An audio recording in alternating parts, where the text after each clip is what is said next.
Eu me chamo Carla Goiânia Cavalcante e irei apresentar o trabalho intitulado como Triagem Fitoquímica e Fenólicos Totais de Apoio Semelha Piramidales.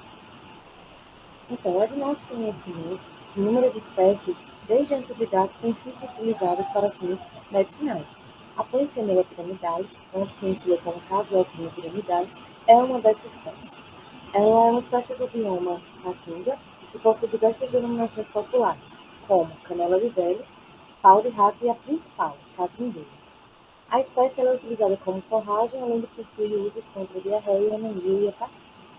Com isso, o objetivo desse trabalho é a realização de triagem fitoquímica e quantificação de fenótipos totais do extrato etanólico de Poinsettia piramidalis. A coleta foi feita na Fazenda Experimental do CCA-UFPB, em São João do Cariri, na Paraíba. O extrato etanólico foi preparado através de maceração e concentrado no retroevaporador. O material foi identificado e esse extrato foi depositado no herbario Jair Coelho de Moraes, no CCA, UFPB. A triagem fitoquímica foi realizada conforme a metodologia apresentada por Marcos, e a quantificação de compostos fenólicos presentes nessa amostra foi determinada por método espectrofotométrico, utilizando como padrão de referência o ácido tárico. Então, nesta tabela, nós temos o resultado da triagem fitoquímica. Como podemos observar, os testes deram positivo aqui para a presença de flavonoides, alcaloides, esteroides, taninos e cumarinas, que são os metabólicos secundários, que foram identificados nesse extrato. E ainda conseguimos perceber que os flavonoides e os esteroides são os mais presentes.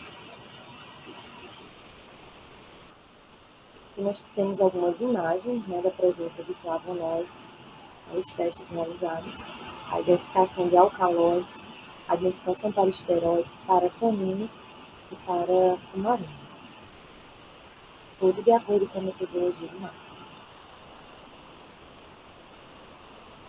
Neste slide nós temos a curva de calibração feita pelo ácido gálico e a quantificação de fenólicos totais, que resultou aqui no valor de 207,11 miligramas da espécie Poinsettia piramidalis. Então, esse é o valor que foi encontrado numa concentração de extrato de 2.000 ppm. Então, de acordo com a triagem fitoquímica, foi possível concluir que há, na espécie Poinsettia piramidalis, presença de metabólicos secundários, como flavonoides, alcaloides, esteroides, taninos e cumarinas, e, além disso, foi possível determinar a quantidade de fenólicos totais nesse extrato citado, que resultou em 207,11 miligramas. São as referências utilizadas. Agradeço.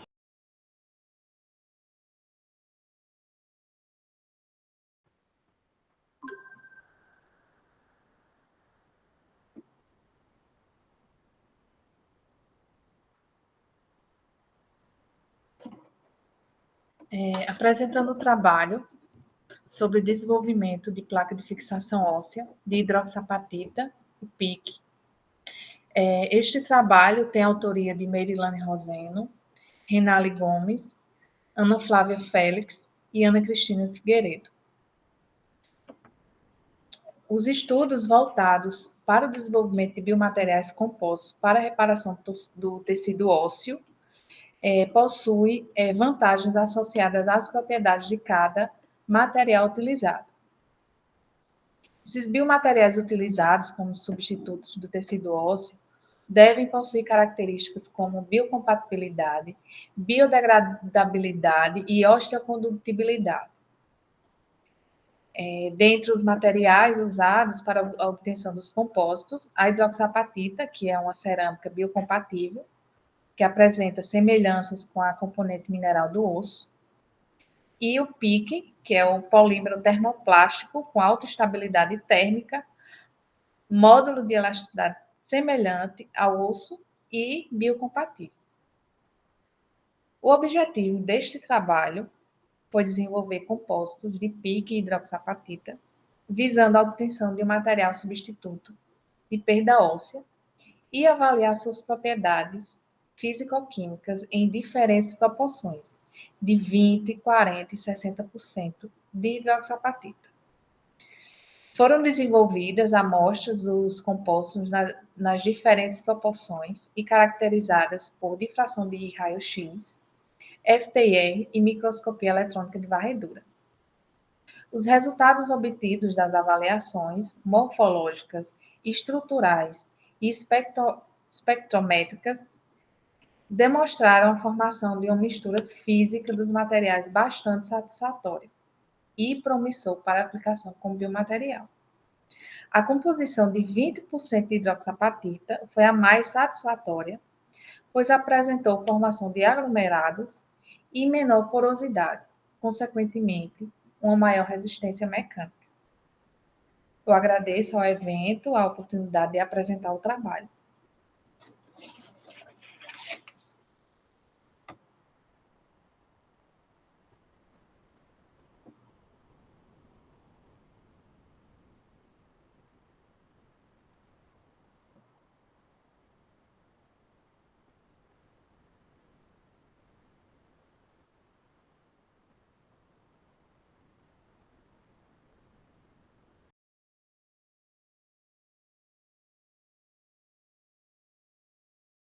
Olá, eu me chamo Sabrina Cruz de Souza e o trabalho que vou apresentar para vocês tem como título Análise Físico-Química de leites in natura comercializados em areia. O leite é um alimento que se constitui de um líquido branco opalescente homogêneo. Estima-se que, em média, 1 litro de leite bovino seja composto majoritariamente por água e a outra parcela denominada extrato seco total. A importância do seu controle de qualidade traz benefícios tanto para a população quanto para a indústria, uma vez que garante a segurança alimentar e uma matéria-prima de boa qualidade para a fabricação de seus derivados. Segundo o Decreto-Lei nº 66.183, é proibida a venda do leite in natura para consumo direto da população, sem que este tenha passado por um controle de qualidade. Atualmente, esse controle é feito seguindo as exigências propostas na Instrução Normativa nº 76 de 2018. Diante do exposto, esse estudo teve como objetivo analisar características organolépticas e parâmetros físico-químicos dos leites in natura comercializados no município de Areia, Paraíba. No procedimento metodológico, a amostragem deu-se da mesma forma que chega ao consumidor. Observou-se também as instalações de armazenamento e conservação do leite no local e registrou-se a data e horário da coleta. As características organolépticas seguiram o padrão estabelecido pela Instrução Normativa 76 de 2018. Já os parâmetros físico-químicos foram determinados através das análises da temperatura, densidade relativa, acidez em ácido lático e pH e estabilidade ao alizarol. Na tabela 1, temos os resultados das características organolépticas de cada amostra. Observe-se que a amostra C foi a única que apresentou pequenos grumos semelhantes a flocos de gelo. Além disso, partículas estranhas, pequenos pontos pretos, eram visualizados quando o leite era homogeneizado, conforme destacado pelos círculos vermelhos na figura 1. A contaminação do leite, segundo o tronco, pode acontecer por duas vias, endógena e exógena. Independente da via, ambos os casos contribuem para alterações na composição natural do leite. Por isso, é importante que o alimento seja comercializado em embalagens limpas e adequadas. Nos resultados dos parâmetros físico-químicos, observamos que todas as amostras foram comercializadas em temperaturas acima do estabelecido pela legislação. As amostras A, D e E apresentaram densidades abaixo do limite permitido, indicando uma possível adulteração por adição de água, soro ou desnate. O pH foi satisfatório para todas as amostras, assim como o teste de estabilidade ao alizarol. No entanto, as amostras C e F apresentaram baixos teores de acidez em ácido lático, indicando uma alta taxa de micro-organismos, que pode ter tido influência das temperaturas inadequadas durante o armazenamento. Com isso, concluímos que esses resultados demonstram falhas nos cuidados higiênicos e sanitários, processo de ordenha e armazenamento. Além disso, o presente trabalho ressalta a importância do controle de qualidade do leite bovino in natura para a garantia da segurança alimentar e comercialização desse alimento no município de Areia. Essas foram as referências utilizadas durante a apresentação. Os meus agradecimentos. Obrigada.